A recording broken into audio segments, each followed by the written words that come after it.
channel Biomade Easy with Rachna Shukla. We are going to continue first chapter, that is reproduction in organisms. In previous videos we have studied asexual reproduction in simple organisms, asexual reproduction in plants, that is vegetative propagation. So now we are going to start sexual mode of reproduction. What we have studied till now कि asexual reproduction होता है simple organisms में जिनमें simple body organization है, पर वो भी organism में asexual reproduction सिर्फ favorable conditions में ही हो सकता है. इन organisms में जिनमें asexual reproduction है, जो simple body organization वाले हैं, वो भी sexual method की तरफ, sexual mode of reproduction की तरफ shift हो जाते हैं just before the onset of adverse condition. ये तो बात हो गई सिंपल ऑर्गेनिजम्स की. प्लांट्स में क्या होता है? हायर प्लांट्स में दोनों चीजें होती है, एसेक्सुअल रिप्रोडक्शन भी जो हम पढ़ चुके हैं वेजिटेटिव प्रोपेगेशन, और सेक्सुअल रिप्रोडक्शन भी जो आप 10th क्लास में पढ़ चुके हो और आप सेकंड चैप्टर में फिर से पढ़ोगे. फ्लावरिंग प्लांट्स में क्या होता है? फ्लावर बनता है, reproductive organ, mail and female gametes बनते हैं और उनका फ्यूजन होता है. उसके अलावा मोस्ट ऑफ द एनिमल्स में सिर्फ सेक्सुअल मोड ऑफ रिप्रोडक्शन होता है. अब इस चैप्टर की फर्स्ट वीडियो में हमने बात की थी लाइफ स्पैन की. What is life span? Period from birth till the natural death of an organism is life span. अब लाइफ स्पैन को हम 3 फेजेस में डिवाइड कर सकते हैं: juvenile phase, reproductive phase and senescent phase. किसी भी ऑर्गेनिज्म को रिप्रोडक्टिव मैच्योरिटी अटेन करने तक के फेज है उसका जुवेनाइल फेज, दिस फेज. उसके बाद रिप्रोडक्टिव फेज, जब वो ऑर्गेनिज्म रिप्रोडक्टिवली एक्टिव है, मींस वो गैमीट्स प्रोड्यूस कर सकता है. Senescent phase can also be called as old age. तो यहां पर देखते हैं क्या क्या फेजेस है. जुवेनाइल फेज जो स्टार्टिंग फेज है, विच रिप्रोडक्टिव फेज से पहले का फेज है. एंड ऑफ जुवेनाइल फेज को कह सकते हैं रिप्रोडक्टिव फेज. जब ये जुवेनाइल फेज खत्म होता है तब रिप्रोडक्टिव मैच्योरिटी स्टार्ट होती है और रिप्रोडक्टिव फेज आता है या मैच्योरिटी फेज आता है. इसके बाद है सेनेसेंट फेज या ओल्ड एज. इस टाइम पे मेटाबॉलिज्म स्लो हो जाती है, बॉडी की जनरल मेटाबॉलिज्म, और उसके बाद इट लीड्स टू डेथ. एक और खास बात है कि जुवेनाइल फेज जो है इसको प्लांट्स में वेजिटेटिव फेज भी कह सकते हैं. Organisms have to reach a certain stage of growth and maturity in their life before they can reproduce sexually. This period of growth is called juvenile phase. हम देख चुके हैं, it is important. 1 मार्क में question भी पूछ लिया जाता है कि जो सेक्सुअल मैच्योरिटी अटेन करने तक का पहले जो ग्रोथ का फेज है, दैट इज जुवेनाइल फेज. अब ये जो भी तीनों फेजेस हैं, इनका जो ट्रांजिशन है वो रेगुलेट होता है हार्मोन्स में. चाहे प्लांट्स हो या एनिमल्स हो, सभी में हार्मोनल रेगुलेशन होता है. अब ये जो जुवेनाइल फेज है, हम पहले भी बात कर चुके हैं कि प्लांट्स में इस जुवेनाइल फेज को कहते हैं वेजिटेटिव फेज. अब जो भी हायर प्लांट्स हैं वो उनका रिप्रोडक्टिव फेज, मतलब वो फेज जब वो फ्लावरिंग कर सकते हैं, तो फ्लावर प्रोड्यूस करने वाला जो उनका फेज है वो है उनका रिप्रोडक्टिव फेज. अब आपको पता है सभी फ्लावरिंग प्लांट्स 3 कैटेगरीज में हो सकते हैं: एनुअल, बाइनियल या पेरेनियल. सबको पता है एनुअल जो 1 ईयर के होते हैं, बाइनियल जो 2 इयर्स के, पेरेनियल जो कई इयर्स के होते हैं. तो अब जो एनुअल और बाइनियल प्लांट्स हैं उनमें तो आप क्लियर कट बता सकते हो कि वेजिटेटिव फेज है, अब वो सेक्सुअल मैच्योरिटी का फेज है, मींस रिप्रोडक्टिव फेज है, अब उसमें फ्लावरिंग बनेंगे, फ्रूट्स बनेंगे, और उसके बाद उसका सेनेसेंट फेज आएगा. बट पेरेनियल प्लांट्स के केस में क्या होगा? वेजिटेटिव फेज तो ठीक है, फिर रिप्रोडक्टिव फेज आया, फिर सेनेसेंट आपके हो गए, फिर नेक्स्ट ईयर फिर से आएगा रिप्रोडक्टिव फेज, फिर से रिप्रोडक्टिव फेज. तो वहां पर क्लियर कट डिफरेंशिएशन नहीं है तीनों फेजेस का पेरेनियल प्लांट्स के केस में. आपको हम देखते हैं कुछ अनयूजुअल फ्लावरिंग फिनोमेना है, बहुत इंपॉर्टेंट है ये चीज. अभी तो देखा एनुअल, बाइनियल और पेरेनियल प्लांट्स हैं, अलग अलग तरह का होता है, पर कुछ बड़े खास प्लांट्स हैं. एक है बैम्बू स्पीशीज. बैम्बू प्लांट्स में क्या होता है, इसमें फ्लावरिंग होती है वंस इन इट्स लाइफ. पूरी लाइफ साइकिल में, इसकी पूरी लाइफ में सिर्फ एक बार फ्लावरिंग होती है. एक्चुअली ये 50 to 100 इयर्स में एक बार फ्लावर करता है, फ्लावरिंग करता है ये प्लांट बैम्बू. इसकी कह देते हैं कि वंस इन अ लाइफ है. एक दूसरा बहुत इंटरेस्टिंग प्लांट है स्ट्रॉबिलैंथस कुंथियाना, नीला कुरांसी. Strobilanthes kunthiana, ये नाम इंपॉर्टेंट है, you have to learn, you have to remember this plant. Strobilanthes kunthiana और नीला कुरांजी. इस प्लांट की खास बात ये है कि इसमें फ्लावरिंग होती है every 12 years में, once in every 12 years. Means पहले 2006 में हुई थी इसकी फ्लावरिंग, उसके बाद 12 ईयर काउंट करो, फिर कब हुआ 2018 में हो गई, फिर उसके बाद अब कब होगी 2030 में होगी. तो घूमने चले जाना, देखाना. ये hilly areas of Kerala, Karnataka and Tamil Nadu में ये फ्लावर्स होते हैं और जब इनका फ्लावरिंग टाइम आता है आफ्टर एवरी 12 इयर्स तो बहुत सुंदर से पूरे में ब्लू स्ट्रेचेस फैल जाते हैं और ये टूरिस्ट को अट्रैक्ट करते हैं. Very important thing, bamboo once in its life and strobilanthes kunthiana once in every 12 years. याद रखना इसको. इसके बाद है कि अलग अलग ऑर्गेनिजम्स में रिप्रोडक्टिव फेज भी वैरी करती है, इसमें भी इसका ड्यूरेशन वैरी करता है. कुछ एनिमल्स, दो तरह के सभी ऑर्गेनिजम्स हो सकते हैं, सीजनल ब्रीडर्स, कंटिन्यूअस ब्रीडर्स. नाम से ही क्लियर है, आप जानते भी हो.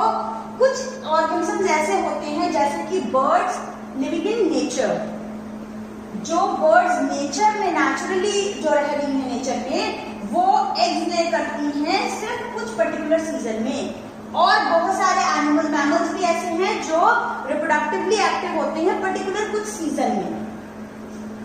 तो नेचर में रहने वाले बर्ड्स, आप सोचोगे एग्स तो हम साल भर खाते हैं, वो कैसे? तो जो बर्ड्स इन कैप्टिविटी होती हैं उनमें एग लेइंग इंड्यूस की जाती है हार्मोनल इंजेक्शन से. तो birds in captivity for commercial purpose they are induced to lay eggs, otherwise ये सीजनल ब्रीडर्स होते हैं. कंटिन्यूअस ब्रीडर्स क्या होते हैं? बहुत सारे मैमल्स हैं जो रिप्रोडक्टिवली एक्टिव होते हैं थ्रू आउट द ईयर, उनको कहते हैं कंटिन्यूअस ब्रीडर्स. इसके बाद जो प्लेसेंटल मैमल है, प्लेसेंटल मैमल में जब रिप्रोडक्टिव फेज आता है तो उनमें बहुत सारे साइक्लिकल चेंजेस होते हैं. साइक्लिकल चेंजेस मींस एक चेंज हुआ और फिर थोड़े टाइम के बाद वही चेंज वापस वहीं पर पहुंच जाएगा, फिर से वो चेंज रिपीट होगा. तो ये जो साइक्लिकल चेंजेस होते हैं मैमल्स में, वो उस दौरान क्या होता है, उनकी ओवरीज में, उनके ओविडक्ट्स में कुछ चेंजेस होते हैं और ये सारे होते हैं हार्मोन्स की वजह से. तो अब ये जो रिप्रोडक्टिव साइकिल है मैमल्स की, ये जो साइक्लिकल चेंजेस है मैमल्स में, वो हम दो कैटेगरीज में डिवाइड कर सकते हैं, ओएस्ट्रस cycle and menstrual cycle. ओएस्ट्रस cycle non primates में होती है. नॉन प्राइमेट्स कौन से होते हैं मैमल्स? जैसे कि काऊ हुआ, sheep, rat, bear, dogs, tiger. ये ओएस्ट्रस साइकिल नॉन प्राइमेट्स में होती है. ये साइक्लिकल चेंजेस होते हैं, चेंजेस ओवरीज और ओविडक्ट में होते हैं और ये इन फॉर्म ऑफ हीट होता है. मेंस्ट्रुअल साइकिल, ये भी साइक्लिकल फॉर्म में होते हैं सारे चेंजेस और ये प्राइमेट्स में होते हैं. प्राइमेट्स मैमल कौन कौन से हैं? Monkey, apps and human beings. Menstrual cycle को डिटेल में आप 3rd चैप्टर में पढ़ोगे ह्यूमन रिप्रोडक्शन में. तो मेंस्ट्रुअल साइकिल मेंस्ट्रुअल फ्लो के फॉर्म में होता है. अब हम देखते हैं कि जो भी सेक्सुअल रिप्रोडक्शन का टाइम है, इसमें बहुत सारे इवेंट्स होते हैं और वो इवेंट्स एक रेगुलर सीक्वेंस में होते हैं. क्या क्या सीक्वेंसेस हैं? वो सीक्वेंसेस हैं, सबसे पहले तो आपको पता है सेक्सुअल रिप्रोडक्शन क्या है, वहां पर 2 पेरेंट्स इन्वॉल्व होते हैं. सेक्सुअल रिप्रोडक्टिव मेच्योरिटी आ जाती है जब, तो 2 तरह के गैमीट्स फॉर्म होते हैं, mail and female gametes. Fusion of male and female gametes होता है, जाइगोट फॉर्म होता है और जाइगोट से एम्ब्रियो का डेवलपमेंट होता है और फिर न्यू यंग वन फॉर्म हो जाता है. तो इस हिसाब से हम इस पूरे फेज को, हम पूरे इस सेक्सुअल एक्टिविटी को हम इस सारे सीक्वेंशियल इवेंट्स को 3 फेजेस में डिवाइड कर सकते हैं, 3 इवेंट्स में डिवाइड कर सकते हैं. Pre fertilization event, fertilization event and post fertilization event. Pre fertilization event है सबसे पहले गैमीट्स का फॉर्म होना. प्री फर्टिलाइजेशन इवेंट्स में 2 चीजें हैं, गैमीट्स का फॉर्म होना और इन गैमीट्स का ट्रांसफर होना. मींस जिसका भी होना है मेल गैमीट को ट्रांसफर होकर फीमेल गैमीट तक पहुंचना. ये इवेंट्स है प्री फर्टिलाइजेशन इवेंट में. फर्टिलाइजेशन में fusion of male and female gamete होगा. पोस्ट फर्टिलाइजेशन इवेंट में ये जाइगोट का फॉर्मेशन होगा और एम्ब्रियोजेनेसिस होगी, एम्ब्रियो का डेवलपमेंट होगा। तो you can see sexual reproduction के क्या इवेंट्स है, pre fertilization, fertilization and post fertilization events. Pre fertilization event में gametogenesis means gamete formation, transfer of gamete, male gamete mostly transfer होता है, कई बार ये मोटाइल होता है, और अगर नॉन मोटाइल नहीं होगा तो भी कोई ना कोई एजेंट इसको ट्रांसफर करेगा फीमेल गैमीट पर। Then fusion of male and female gamete and post fertilization event में ये जो फर्टिलाइजेशन हुआ है उसका प्रोडक्ट है जाइगोट, उसका फॉर्मेशन होगा और एम्ब्रियोजेनेसिस होगी, एम्ब्रियो का डेवलपमेंट होगा। गैमीटोजेनेसिस क्या है, हमको पता है गैमीट्स का फॉर्मेशन। तो सेक्सुअल रिप्रोडक्शन में हम जानते हैं दो तरह के गैमीट्स फॉर्म होते हैं, two different types of gametes, male and female gametes. Gametes हमेशा हैप्लॉइड होते हैं, हम इसको नेक्स्ट वीडियो में बात करेंगे डिटेल में इसके बारे में, गैमीट फॉर्मेशन के लिए कौन सी तरह का सेल्यूलेशन होता है, वेरी इंपॉर्टेंट थिंग, हम नेक्स्ट वीडियो में बात करेंगे। इसके अलावा दो तरह के गैमीट्स हो सकते हैं, दो तरह के गैमीट्स होते हैं पर दो कंडीशंस हैं, होमोगैमीट या हेटेरोगैमीट। नाम से बहुत क्लियर है, homo means same, similar, gamete gametes. तो जब दो तरह के गैमीट सिमिलर हैं अपीयरेंस में तो उसे कहते हैं होमोगैमीट्स, वो कंडीशन है। आइसोगैमीट्स भी कह सकते हैं या होमोगैमीट्स कह सकते हैं, सेम मीनिंग है दोनों का। जैसे कि some alga, here you can see ये एक एल्गा है, ग्रीन एल्गा, क्लैडोफोरा। क्लैडोफोरा में आप देख सकते हो दो तरह के जो गैमीट्स फॉर्म हुए हैं ये दोनों एग्जैक्टली सिमिलर हैं। तो आप मेल फीमेल इसमें कुछ अलग से नहीं कह पाओगे, प्लस माइनस कह देते हैं। तो ये दो तरह के गैमीट्स जो फॉर्म हुए हैं वो है होमोगैमीट्स या आइसोगैमीट्स। कुछ एल्गा में ऐसा, एल्गी में ऐसे होता है। हेटेरोगैमीट्स आते हैं, नाम से क्लियर है, हेटेरो मींस डिफरेंट गैमीट्स, जहां पर दो अलग तरह के गैमीट्स प्रोड्यूस होते हैं, two different types of gametes form होते हैं, मॉर्फोलॉजिकली डिस्टिंक्ट होते हैं, मींस आप आराम से देख के आइडेंटिफाई कर सकते हो, इनकी शक्ल सूरत ही अलग होती है, शेप साइज इनका डिफरेंट होता है। तो वो होते हैं हेटेरोगैमीट्स। हेटेरो में से भी हेटेरोगैमीट्स आप देख सकते हो, एक एग्जांपल है हेटेरोगैमीट का, फ्यूकस, ये एक एल्गी है, ये एक एल्गा है, सिंगुलर होता है एल्गा और प्लूरल होता है एल्गी। तो फ्यूकस एक एल्गा है, यहाँ पर आप देख सकते हो इसका फीमेल गैमीट है एग और इसका ये मेल गैमीट है एंथेरोजोइड, ठीक है। फीमेल गैमीट है एग जो कि बहुत बड़ा है और नॉन मोटाइल है, जबकि मेल गैमीट एंथेरोजोइड छोटा सा है बिल्कुल, और इसमें आप देख सकते हो फ्लैजिला है। ये कंडीशन है हेटेरोगैमीट्स फ्यूकस में। इसके अलावा ये ह्यूमन बीइंग का है, बड़ा सा ओवम है, नॉन मोटाइल, स्मॉल स्पर्म्स हैं, हैविंग टेल, तो ये होते हैं मोटाइल। ये हेटेरोगैमीट्स की कंडीशन है। देन प्लांट्स में सेक्सुअलिटी की बात करें तो ये दो कंडीशंस हो सकती हैं, होमोथैलिक। आपने +1 में थैलस वर्ड पढ़ा है, जैसे थैलस वर्ड ब्रायोफाइट्स में यूज होता है वर्ड, तो थैलस जैसे मार्टेंशिया की बात करें तो ये थैलस है। अगर सेम होगा दोनों, एक ही थैलस में दोनों हैं मेल और फीमेल, तो होमोथैलिक। होमो मींस सेम, एक ही थैलस में दोनों हैं। अगर अलग अलग होगा तो कंडीशन की हेटेरोथैलिक, मींस अलग अलग थैलस में हैं दोनों मेल और फीमेल।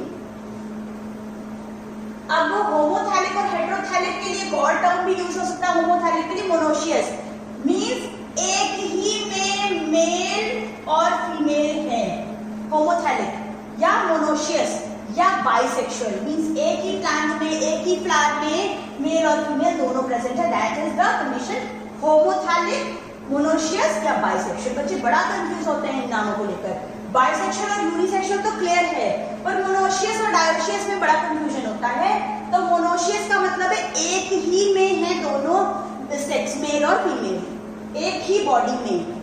हेटेरोथैलिक क्या हो गया, मेल अलग है और फीमेल अलग है, ये है मेल सपोज, ये है फीमेल। आपको पता है ना ये सिंबल्स, तो मेल और फीमेल के होते हैं। तो होमोथैलिक है सेम थैलस में, मोनोशियस, और इसी को बाइसेक्सुअल कह सकते हैं, जैसे कि कुकुरबिट्स और कोकोनट में। आप देख सकते हो इस फ्लावर में क्या है, ये आपको पता है एंथोस्टेमन है, ये मेल पार्ट होता है, और ये इसका पिस्टिल है फीमेल पार्ट, ठीक है।